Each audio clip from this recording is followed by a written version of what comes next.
ओम शांति। 15 अगस्त 2024। बाबा के महावाक्य। मीठे बच्चे, बाप आया है तुम्हें सच्ची स्वतंत्रता देने, जमघटों की सजाओं से मुक्त करने, रावण की परतंत्रता से छुड़ाने। प्रश्न। बाप और तुम बच्चों की समझाने में मुख्य अंतर कौन सा है? उत्तर। बाप जब समझाते हैं तो मीठे बच्चे कहकर समझाते हैं, जिससे बाप की बात का तीर लगता है। तुम बच्चे आपस में भाइयों को समझाते हो, मीठे बच्चे नहीं कह सकते। बाप बड़ा है, इसलिए उनकी बात का असर होता है। वह बच्चों को रियलाइज कराते हैं, बच्चों तुम्हें लज्जा नहीं आती, तुम पतित बन गए, अब पावन बनो। ओम शांति। बेहद का रूहानी बाप बेहद के रूहानी बच्चों को बैठ समझाते हैं। अब यह बेहद का बाप और बेहद के बच्चे ही जानते हैं, और कोई न बेहद के बाप को जानते हैं, न बेहद के बच्चे अपने को मानते हैं। ब्रह्मा मुख वंशावली ही जानते और मानते हैं, और कोई तो मान भी नहीं सकेंगे। ब्रह्मा भी जरूर चाहिए, जिसको आदिदेव कहते हैं, जिसमें बाप की प्रवेशता होती है। बाप आकर क्या करते हैं? कहते हैं पावन बनना है। बाप की श्रीमत है, अपने को आत्मा निश्चय करो। बच्चों को आत्मा का परिचय भी दिया है। आत्मा भ्रकटी के बीच में निवास करती है। बाबा ने समझाया है, आत्मा अविनाशी है। इनका तख्त यह विनाशी शरीर है। यह बातें तुम जानते हो कि हम सब आत्माएं आपस में भाई भाई एक बाप के बच्चे हैं। ईश्वर सर्वव्यापी कहना यह भूल है। तुम अच्छी रीति समझाते हो। हर एक में 5 विकारों की प्रवेशता है, तो कई समझते हैं यह ठीक बोलते हैं। हम भाई भाई हैं, तो जरूर बाप से वर्षा मिलना चाहिए। परंतु यहाँ से बाहर निकलते हैं तो माया के तूफानों में चले जाते हैं। कोई विरले ठहरते हैं। सब जगह यह हाल होता है। कोई थोड़ा अच्छा समझते हैं तो जास्ती समझने की कोशिश करते हैं। अभी तुम सबको समझा सकते हो। अगर कोई जास्ती अटेंशन नहीं देते हैं तो कहेंगे यह पुराने भक्त नहीं है। इन बातों को तो समझने वाले ही समझे। कोई नहीं समझते हैं तो फिर समझा भी नहीं सकते हैं। तुम्हारे पास भी नंबरवार हैं। कोई अच्छा आदमी होता है तो उनको समझाने के लिए ऐसे अच्छे को भेजा जाता है, शायद कुछ समझ जाए। यह तो जानते हैं बड़े आदमी इतना जल्दी नहीं समझेंगे। हाँ, ओपिनियन देते हैं। इनकी समझानी बहुत अच्छी है। बाप का परिचय पूरा देते हैं, परंतु खुद को फुर्सत ही कहाँ है। तुम कहते हो बेहद के बाप को याद करो तो विकर्म विनाश हो। अभी तुम समझते हो बाप डायरेक्ट हम आत्माओं से बात करते हैं। डायरेक्ट सुनने से तीर अच्छा लगता है, वह बी के द्वारा सुनते हैं। यहाँ परमपिता परमात्मा ब्रह्मा द्वारा डायरेक्ट समझाते हैं, हे बच्चों, तुम बाप का कहना नहीं मानते हो। तुम सब तो कोई को ऐसे नहीं कह सकेंगे ना। वहाँ तो बाप नहीं है, यहाँ बाप बैठे हैं, बाप बात करते हैं। बच्चे, तुम बाप की भी नहीं मानेंगे। अज्ञान काल में भी बाप की समझानी और भाई की समझानी में फर्क पड़ता है। भाई का इतना असर नहीं पड़ेगा जितना बाप का असर पड़ेगा। बाप फिर भी बड़ा हुआ ना, तो डर रहेगा। तुमको भी बाप समझाते हैं, मुझ अपने बाप को याद करो। तुमको शर्म नहीं आती? तुम घड़ी घड़ी मुझे भूल जाते हो। बाप डायरेक्ट कहते हैं तो वह असर जल्दी पड़ता है। अरे, बाप का कहना नहीं मानते हो? बेहद का बाप कहते हैं यह जन्म निर्विकारी बनो तो 21 जन्म निर्विकारी बन पवित्र दुनिया का मालिक बनेंगे। यह नहीं मानते हो। बाप के कहने का तीर कड़ा लगता है, फर्क तो रहता है। ऐसे भी नहीं है कि सदैव नए नए से बाबा मिलते रहेंगे। उल्टे सुल्टे प्रश्न करते हैं, बुद्धि में नहीं बैठता, क्योंकि यह है बिल्कुल नई बात। गीता में श्री कृष्ण का नाम लिख दिया है, वह तो हो नहीं सकता। अभी ड्रामानुसार तुम्हारी बुद्धि में बैठा है। तुम बच्चे भागते हो हम बाबा के पास जाए, डायरेक्ट मुरली सुने। वहाँ तो भाइयों द्वारा सुनते थे, अब बाबा से सुनो। बाप का असर होता है। बच्चे बच्चे कह बात करते हैं। बच्चे, तुम्हें लज्जा नहीं आती? बाप को याद नहीं करते हो? बाप के साथ तुम्हारा प्यार नहीं है? कितना याद करते हो? बाबा, 1 घंटा। अरे, निरंतर याद करेंगे तो तुम्हारे पाप कट जाएंगे। जन्म जन्मांतर के पापों का बोझा सिर पर है। बाप सम्मुख समझाते हैं, तुमने बाप की कितनी ग्लानि की है। तुम्हारे ऊपर तो केस चलना चाहिए। अखबार में कोई के लिए ग्लानि लिखते हैं तो उस पर केस करते हैं ना। अब बाप स्मृति दिलाते हैं, तुम क्या क्या करते थे। बाप समझाते हैं, ड्रामानुसार रावण के संग में यह हुआ है। अब भक्ति मार्ग सब पूरा हुआ, पास्ट हो गया।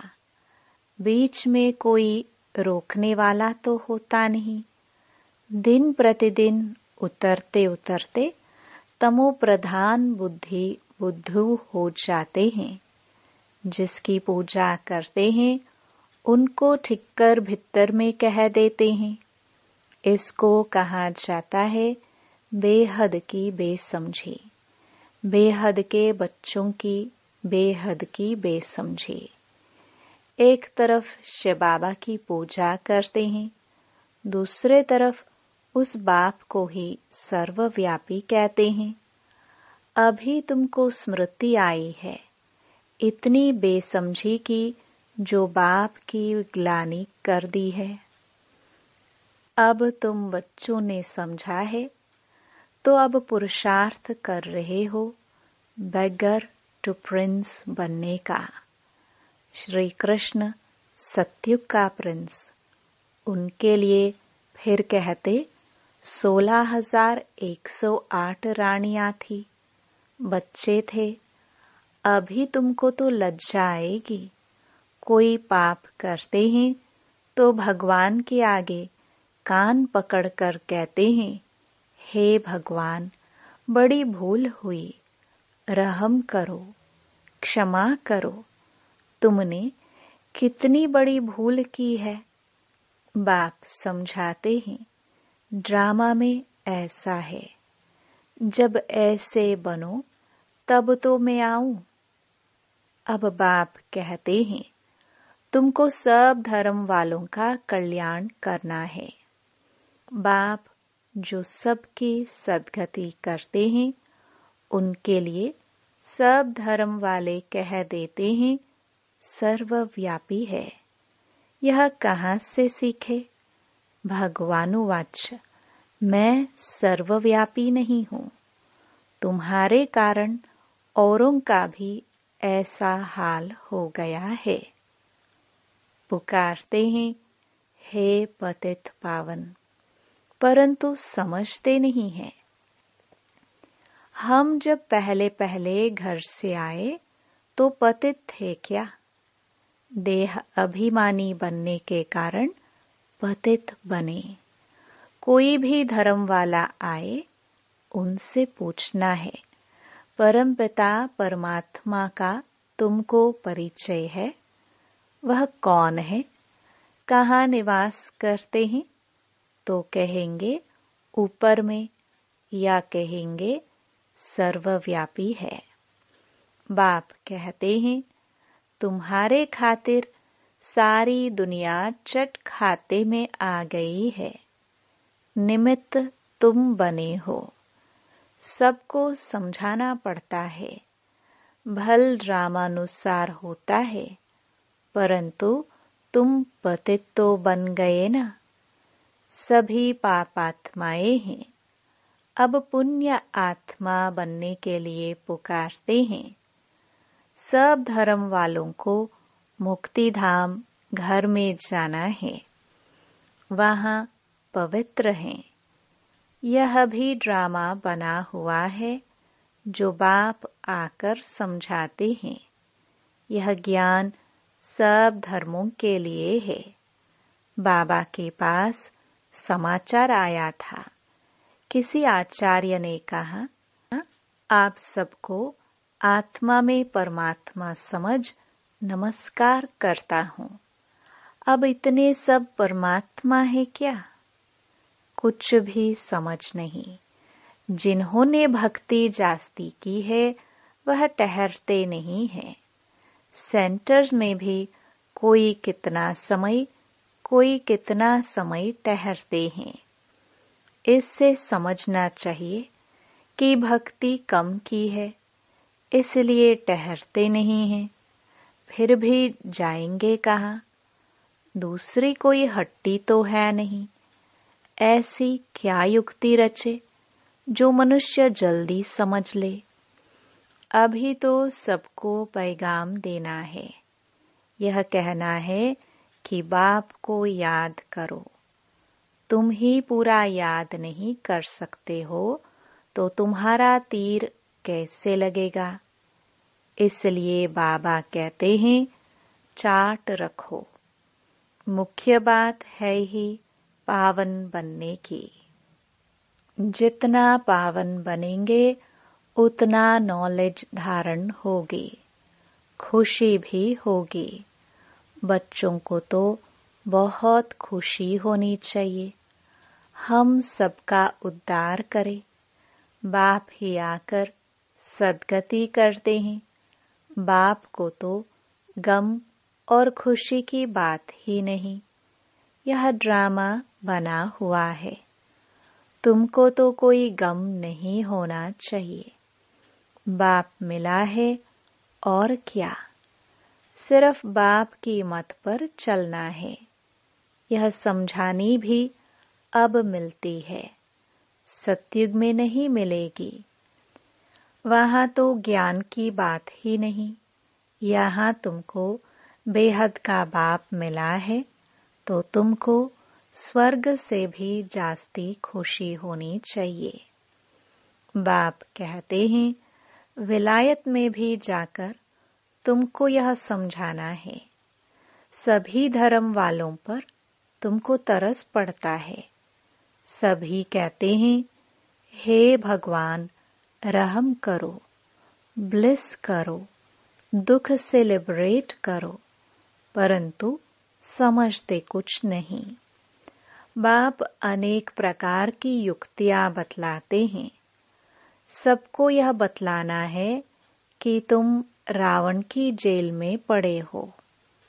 कहते हैं स्वतंत्रता मिले, परंतु वास्तव में स्वतंत्रता कहाँ किसको जाता है यह कोई जानता नहीं है।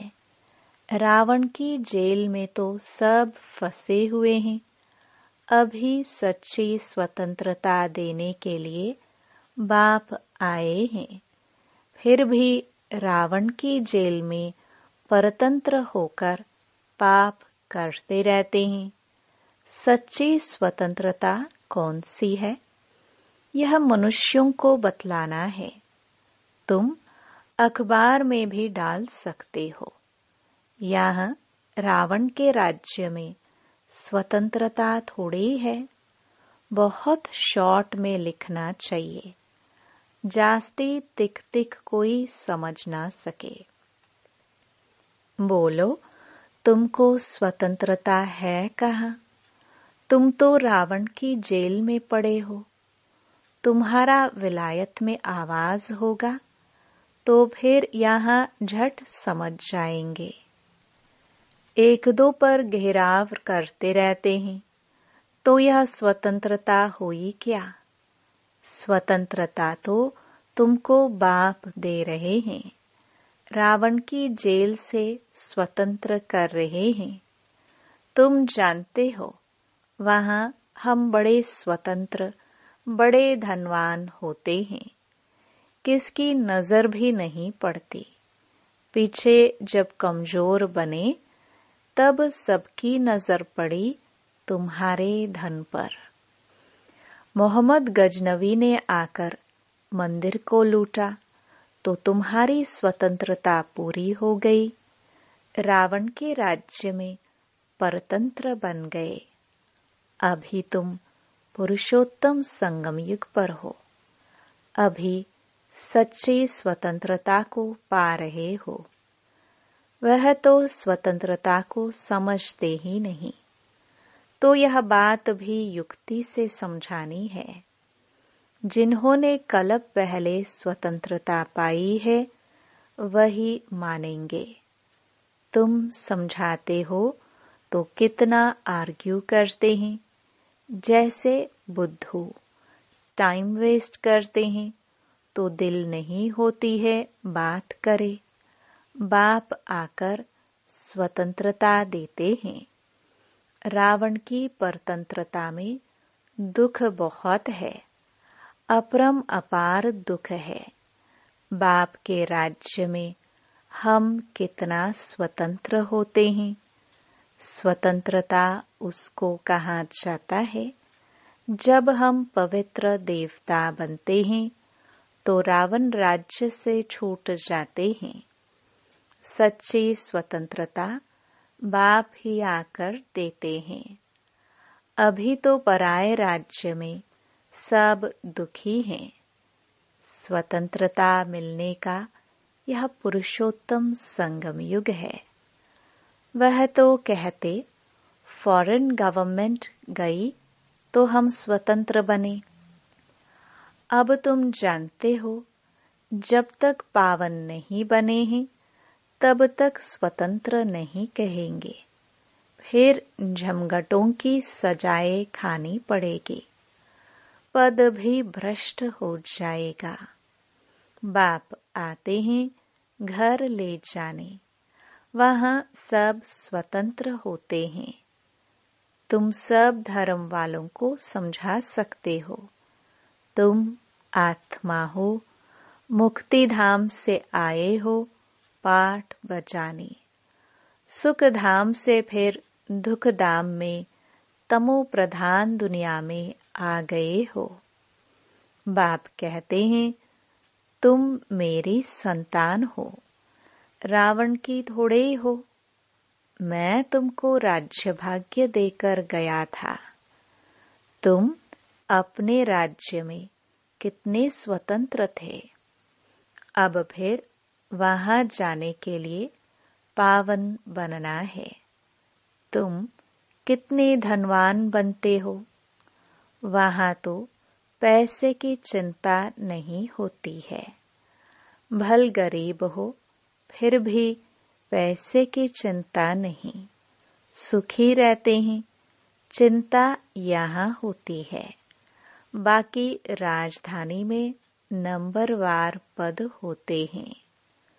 सूर्यवंशी राजाओं जैसे सब थोड़े बनेंगे। जितनी मेहनत उतना पद। तुम सब धर्म वालों की सर्विस करने वाले हो। विलायत वालों को भी समझाना है। तुम सब भाई भाई हो ना। सब शांति धाम में रहते हैं। अब रावण राज्य में हो। अब घर जाने का रास्ता आपको बताते हैं।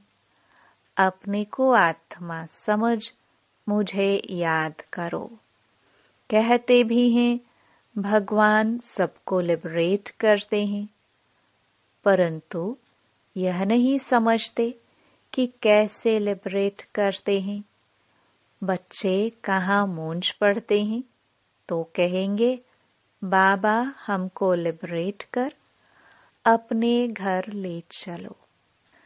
जैसे तुम लोग फॉगी में जंगल में मूंझ गए थे, रास्ते का मालूम नहीं पड़ता था। फिर लिबरेटर मिला, रास्ता बताया। बेहद के बाप को भी कहते हैं बाबा हमको लिबरेट करो, आप चलो, हम भी आपके पीछे चलेंगे। सिवाय बाप के और कोई रास्ता नहीं बताते हैं। कितने शास्त्र पढ़ते थे, तीर्थों पर धक्के खाते थे, परंतु भगवान को नहीं जानते तो ढूंढेंगे फिर कहाँ से। सर्वव्यापी है फिर मिलेंगे कैसे। कितना अज्ञान अंधियारे में है। सर्व का सद्गति दाता एक बाप है, वही आकर तुम बच्चों को अज्ञान अंधेरे से निकालते हैं। अच्छा, मीठे मीठे सिखिलदे बच्चों प्रति मात पिता बाप दादा का याद प्यार और गुड मॉर्निंग। रूहानी बाप की रूहानी बच्चों को नमस्ते। धारणा के लिए मुख्य सार। पहला, एक बाप मिला है, इसलिए किसी भी बात का गम चिंता नहीं करना है। उनकी मत पर चलकर बेहद का समझदार बन खुशी खुशी सबका उद्धार करने के निमित्त बनना है। दूसरा, जमघटों की सजाओं से बचने व सच्ची स्वतंत्रता पाने के लिए पावन जरूर बनना है। नॉलेज सोर्स ऑफ इनकम है, इसे धारण कर धनवान बनना है। वरदान, नॉलेज की लाइट माइट से रॉन्ग को राइट में परिवर्तन करने वाले ज्ञानी तो आत्मा भव। कहा जाता है नॉलेज इज लाइट माइट। जहाँ लाइट अर्थात रोशनी है कि ये रॉन्ग है, ये राइट है, ये अंधकार है, ये प्रकाश है, ये व्यर्थ है, ये समर्थ है, तो रॉन्ग समझने वाले रॉन्ग कर्मों व संकल्पों के वशीभूत हो नहीं सकते। ज्ञानी तो आत्मा अर्थात समझदार ज्ञान स्वरूप कभी यह नहीं कह सकते कि ऐसा होना तो चाहिए, लेकिन उनके पास रॉन्ग को राइट में परिवर्तन करने की शक्ति होती है। स्लोगन: जो सदा शुभ चिंतक और शुभ चिंतन में रहते हैं, वह व्यर्थ चिंतन से छूट जाते हैं। ओम शांति।